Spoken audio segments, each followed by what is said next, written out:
It is not a local institution. It is worldwide.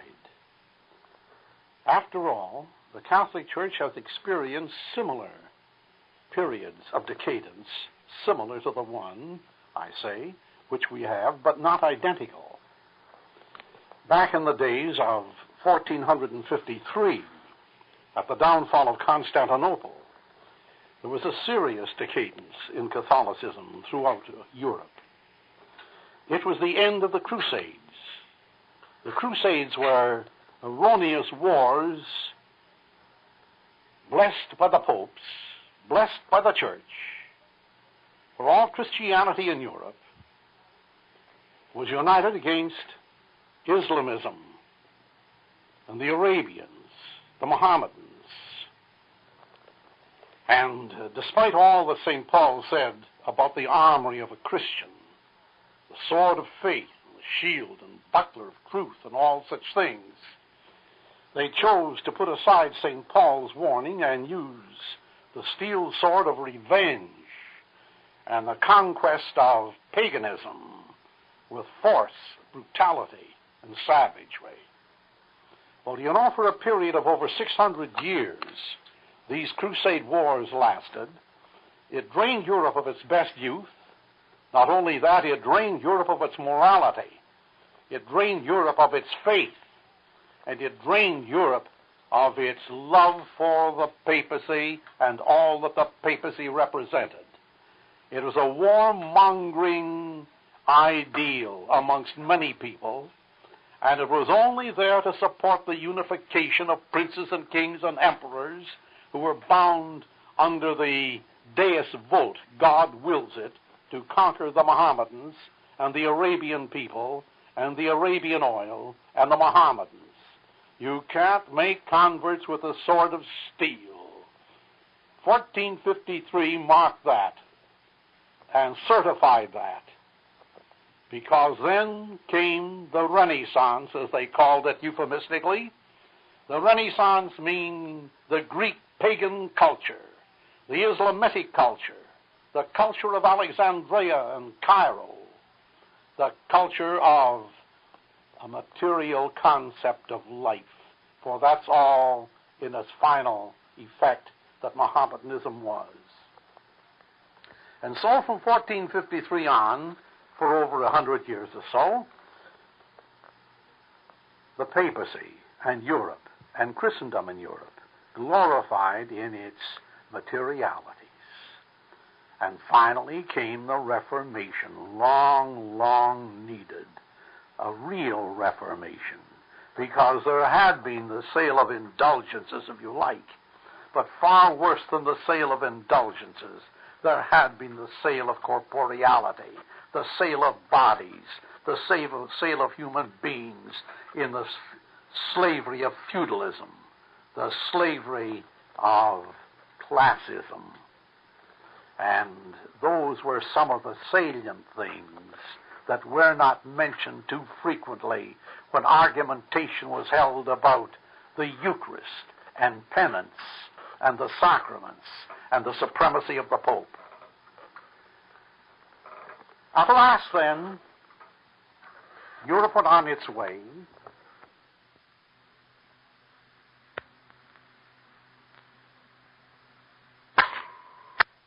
And his desire to have more than one wife, illegally. There would have been no great revolution against the papacy, except England took the forward step. The British Empire was against the Vatican State. And so we had that affair.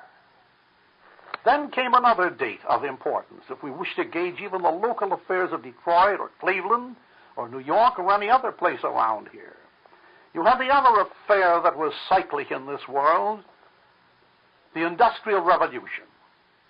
And it gave man's muscles a chance to rest and made machinery do the work of the muscle. It enabled man to produce 10 bushels of wheat where one used to grow. It enabled man to propel his boats across the Atlantic with steam instead of sail. It enabled man to spin his wheels in the factory and produce the welcome news to all the housewives, to all the laborers, to all the people of mankind. But on top of this came the idea, well, what are we going to do about wages for the poor men? They are producing about 5 times more than they used to produce. Are we going to pay them just the same salary they formerly had? And yes, said some, no, said others. And it was marvelous, marvelous how the episcopate of England, of Germany, of France, of Italy, of Belgium and Holland and elsewhere were silent when they should have spoken out on the basis that men are brothers, not meant to be slaves of one another. A man came along by the name of Karl Marx, and he wrote a thesis on this point.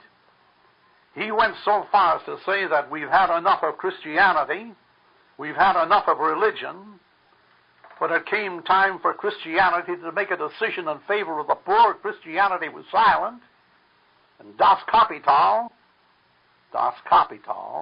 was the new Bible of the anti-ecclesiastical forces, of the anti-religious forces. This was all in the time, practically, of Leo XIII. Well, at last then came a pope whose voice was heard, a pope whose pen wrote not only the Humanum Janus, saying that this material concept of life that was invented by the Mohammedans was all wrong, a voice of a pope who said that you must treat the laboring class as if they're human beings and brothers or else give up Christianity, the voice of a pope who said, let's get down to the practicalities of Christianity or else Christianity will fail. And who paid attention to Leo XIII and his Rerum Novarum in 1891? Very, very few. An odd voice in Germany, an odd voice in Belgium or Holland and England, but it was an odd voice, very odd, because the voices of the episcopate were playing with the voices of the members of Parliament and the members of House of Lords, and with the Senate and with the parliaments all over the world. No, the Catholic hierarchy had not traded their faith, but they had traded their courage. They were afraid. You know, when I was going to school, we were told that there were 2 versions of the New Testament, the King James Version and the Dewey Bible. The King James Testament had omitted the Epistle of St. James, who said, faith without good works is dead. And quite an ado was made of that in all the theological classes at Toronto University. Of course, the Wesleyans had their version, the Episcopalians had theirs, the Catholics had theirs, and then there was the neuter version of all. But you know, it was only in later years when a professor from the Sorbonne University was handling some of us in our theological course, and he was questioning the very translation of this word, faith without good works is dead. And he came up with this idea. He says, no, that's a mismeaning that people have attached to it, because the real meaning is this: faith without heroic deeds is dead. Your faith will be lost if you're not a hero. Your faith will be lost if you don't fight for it. Your faith will be lost if you're a compromiser with hell. Well, you know, that interpretation by Dr. Cushing in those days before 1920, or closer to 1912, impressed me, and always impressed me. And I've looked on that interpretation of faith without good works, meaning faith without heroic deeds will die. I've looked on that as something very, very important in the life and in the progress and in the prosperity of Christianity throughout the world. I saw this faith without heroic deeds in the lives of those who went to take care of the lepers. I saw this faith without heroic deeds in the life of those nuns who sacrificed themselves in hospitals to care for the sick without ever any advantage of wages.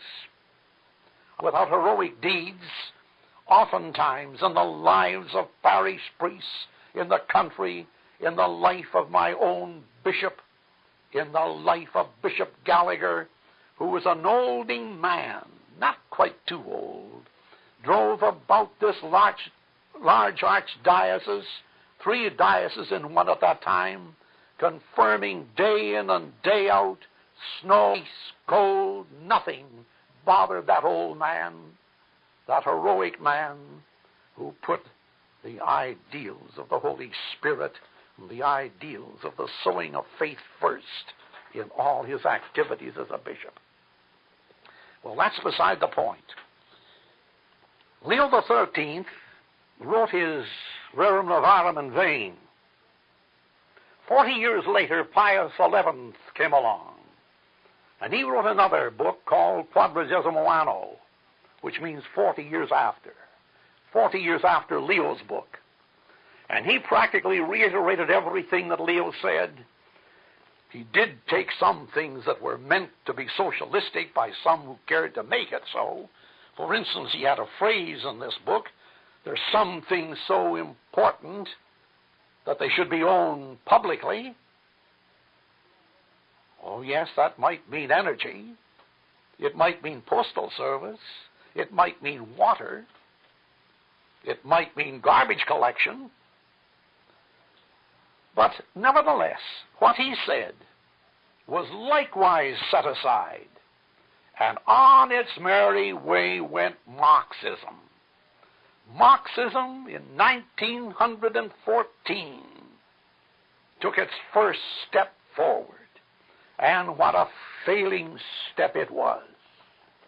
By the end of World War that started in 1914 and culminated in 1918, Marxism, as it was called communism at the time in Russia, was about to fail when a president of the United States by the name of Mr. Roosevelt, Franklin D. Roosevelt, bailed out communism in Russia and was the first nation in all the world to identify himself, shaking the bloody hand of Stalin, who had persecuted millions upon millions of Ukrainians and other Christians because they refused to accept the doctrine there is no God, because they refused to accept the doctrine of a materialistic concept of life.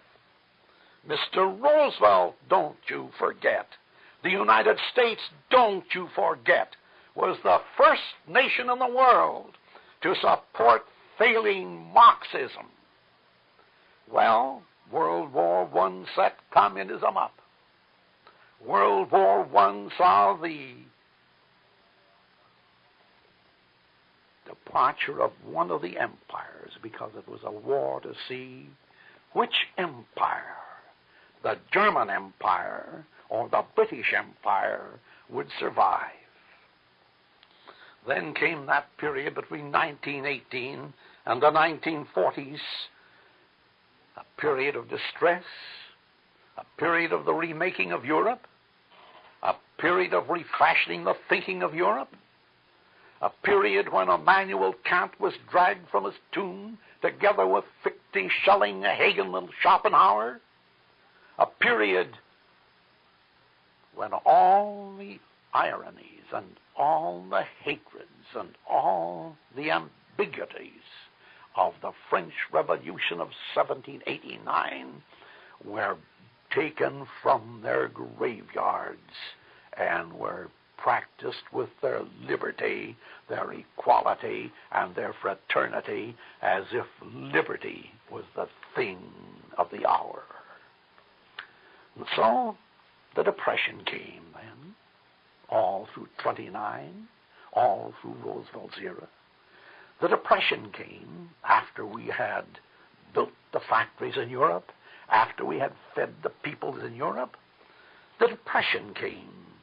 And yet, two great factors of Marxism have raised their ugly heads to gain control of the world.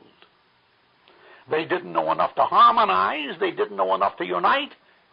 They thought each was to be lord of the world. And here you have Stalin on the one side and Hitler on the other side. Here you have the left wing of the bird of prey and the right wing of the bird of prey, about to seek supremacy of the world. And here you have the United States again joining in with one against the other. Probably I was about the only voice of the time on radio which protested our entrance into this war, not because I took the side of Germany, not because I was against the side of Stalin, but because both were hostile, both had promised the dissolution of Christianity, both had promised the dissolution of freedom. Not liberty, mind you, but freedom. By the way, do you know the difference between freedom and liberty?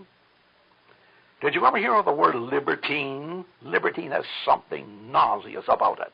Libertine has something that is rather under the table about it. Liberty is not what Christ taught. Freedom is what he taught. What is freedom? Freedom is the ability to act, to do, to think within the circumference of the natural law. Liberty means that you want to break through that circumference, be a privileged character, and do what the individual thinks instead of what the natural law thinks. There's a difference. There's a difference. Well, nevertheless, we're coming down to the post-period after World War II. Those who opposed going into the war at all at that time were renegades. I was supposed to be a Nazi. I was supposed to be one who hated the United States. I was supposed to be one, because he did not approve of war on one side of those devils against the other devil,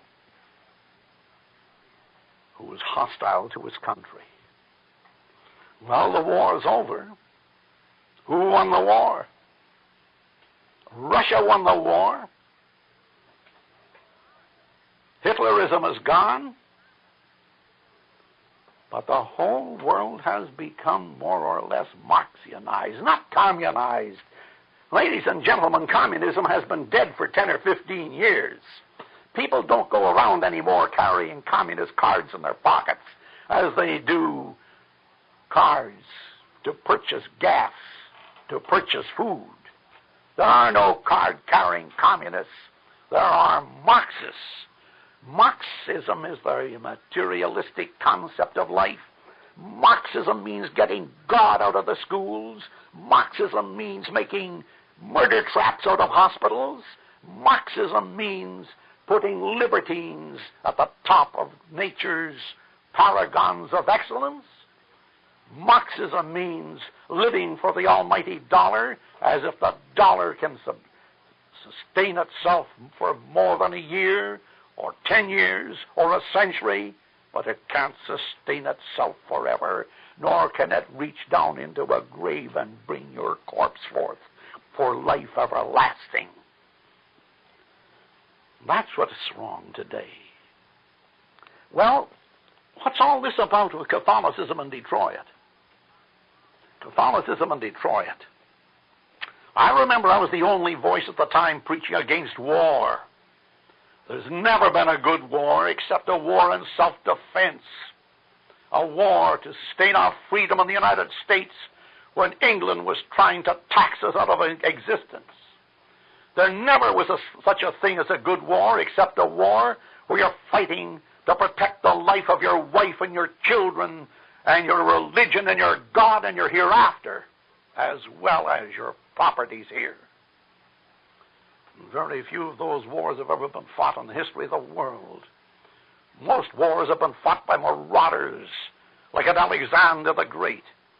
Most wars have been fought by marauders, like the original fascists, the triumvirate of Caesar, Pompey, and Crassus, who tried to take in the whole world and make the world sustain an empire of greed, of lust, of Juno, of Venus, of Jupiter, and finally of Augustus Caesar, the little pimpernel who called himself God.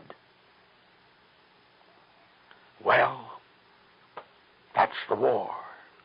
And those who protested against the war, including a dead friend of mine, Charles Lindbergh, those who protested the war, including those great senators, William Borah, Burton Wheeler, Robert Harris, and such men as those, they were all miscreants in a way. But then came, pardon me, then came this period in which we're in, the period of the decadence of the Catholic Church. What do I mean? Well, following the war, the bishops have not changed their attitude one whit from what existed in the days of the Medicis and the Mussulman. Haven't changed one whit from the days of Henry VIII, when the bishops turned against the Pope, and when the Pope permitted poor John Fisher to go to his grave and scaffold on London Bridge rather than support him before it was too late. Oh, he supported him at the end, but he didn't support him in the beginning. He didn't send his cohorts into England to speak against this old whoremonger, Henry VIII. And so it is. What's wrong today? Catholicism has slipped in America. I'd say 33% of the Catholics who were here 25 years ago are not Catholics in practice any longer. I would say that the Catholic schools today, many of them closed and many others should be closed for what's being taught in them, certainly do not reflect the Catholicism of our ancestors. I would say that the convents, many of them, with their peculiarly dressed nuns, and many of them with their peculiar thinking nuns, were better if they had been laicized years ago. And I would say if quite a few of the priests, who are still priests, would quit the church honorably and get out, but that's not going to happen. No.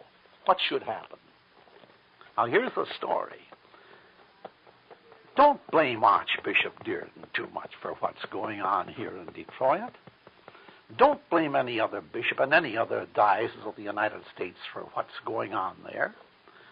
Do you know that this détente of Mr. Kissinger's has been a practiced policy in one sense in the Catholic Church for the past 3 papacies. Pius XII was a détenter. John the 23rd was a détenter.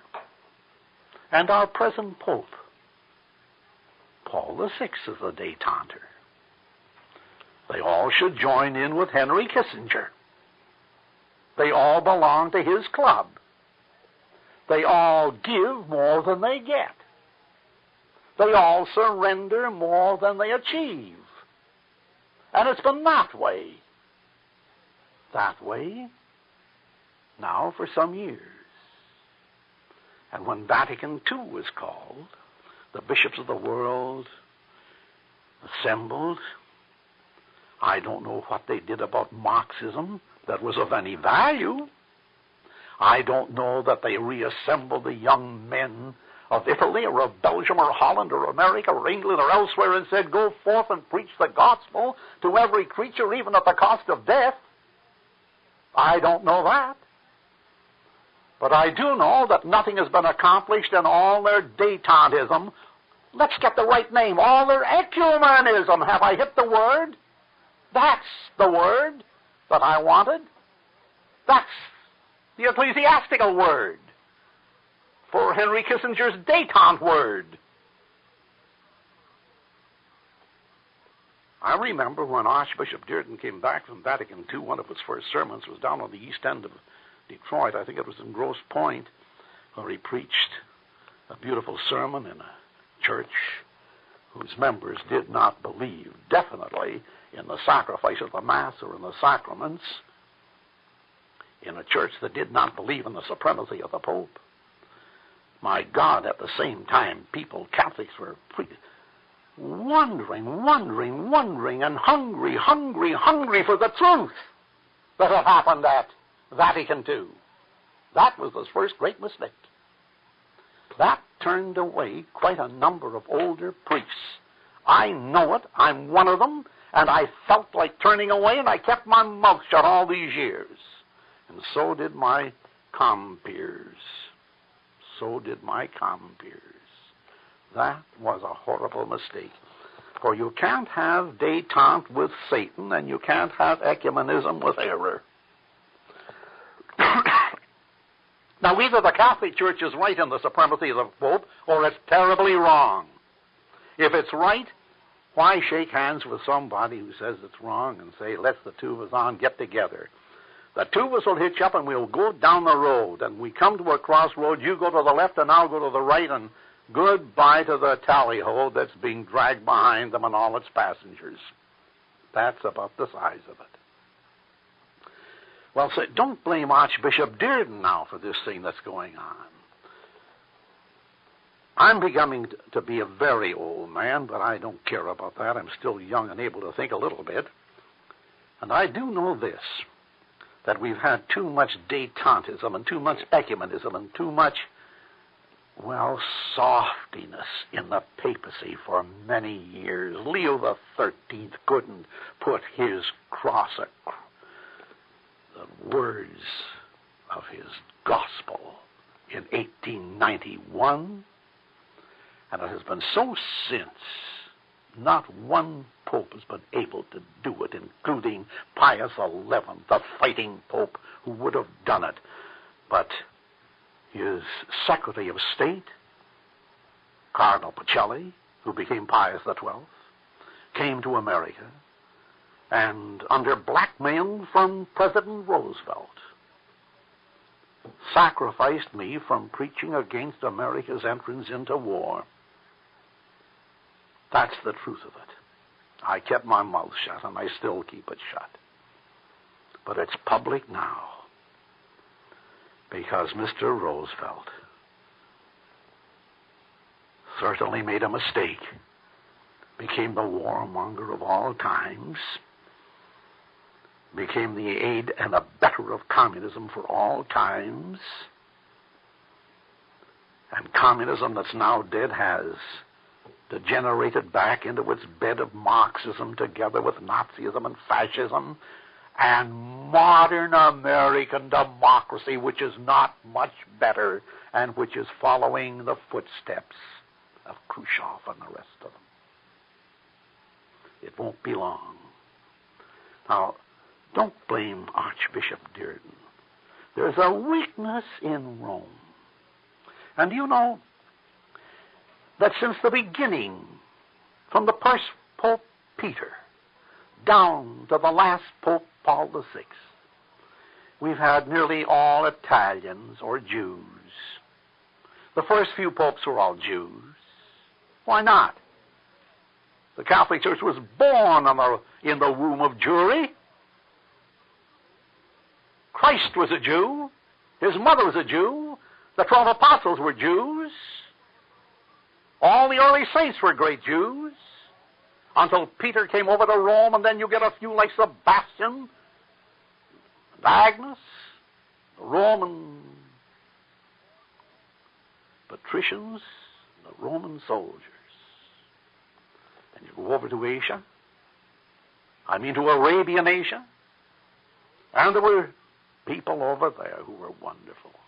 One, my favorite, a boy by the name of Athanasius, a 24-year-old boy in the year 325, When Arianism first came up, and Arianism said that Christ wasn't God, he was just a wonderful man, Athanasius met at the Council of Nicaea and single-handedly beat down 70% of those who said Christ wasn't God, and they admitted that he was Christ, the Son of God. But only for a short time. The Council of Nicaea was over in 325. In a short few years afterwards, Athanasius was the Bishop of Alexandria, and all the bishops again put a price on his head, together with the rulers of Islam. He must die. Of course, Islam wasn't really born. It was a borning at the time. And from then on till the year 600, 700, it was a borning. And finally Muhammad came. But I'm talking about Athanasius. Athanasius like John Fisher. Athanasius like Thomas à Becket. Athanasius like Mid-Centi in our day paid the price for believing that faith without noble deeds is dead. And to conclude these remarks, open up your Bible at the last book in the Bible called the Apocalypse. Open it up. Read what John the evangelist did. Each evangelist, when he went out to establish his area for Christianity, was practically a pope. Practically, not absolutely. But John established 7 dioceses. And, 5 of them had to be castigated, if not excommunicated. John had what you call noble deeds. He wasn't afraid.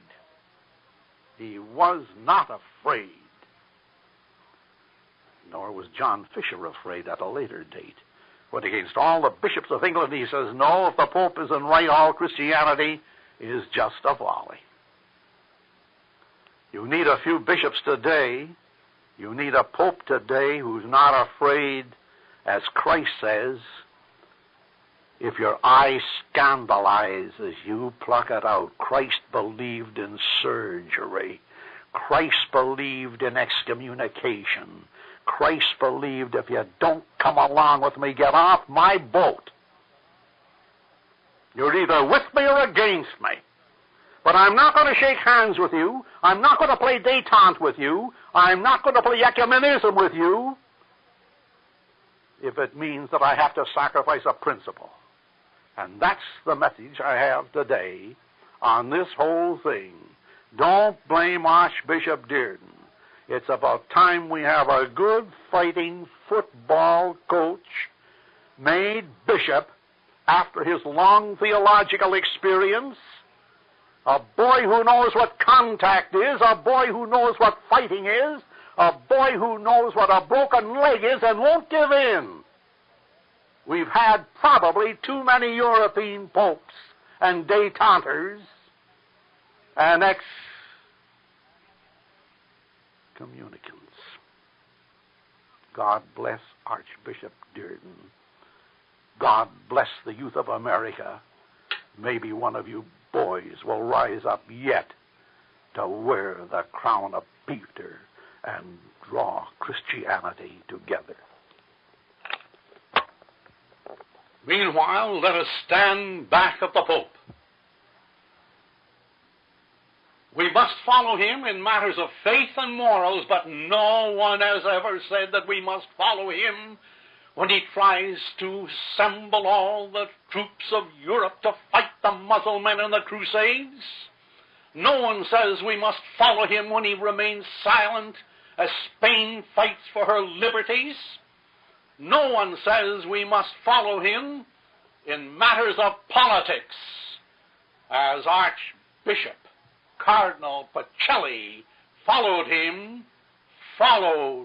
Roosevelt. I know what I am talking about. The price was the silence over Cardinal Mundelein and the insolent affair that was never known and which I will not disclose now. and I was a willing victim. But we need to believe that the church is the church militant, not the church ecumenical. We need to believe that the church is the church militant, going out and fighting with the sword of faith, which generally means that you will lose the battles on this earth, but win the battle of eternity and the battle of truth. And by the way, what's truth? Christ is truth. It was John the Evangelist who defined Christ as truth. Do you remember in the beginning of his gospel? And the truth was made flesh. Verbum caro factum est. Truth always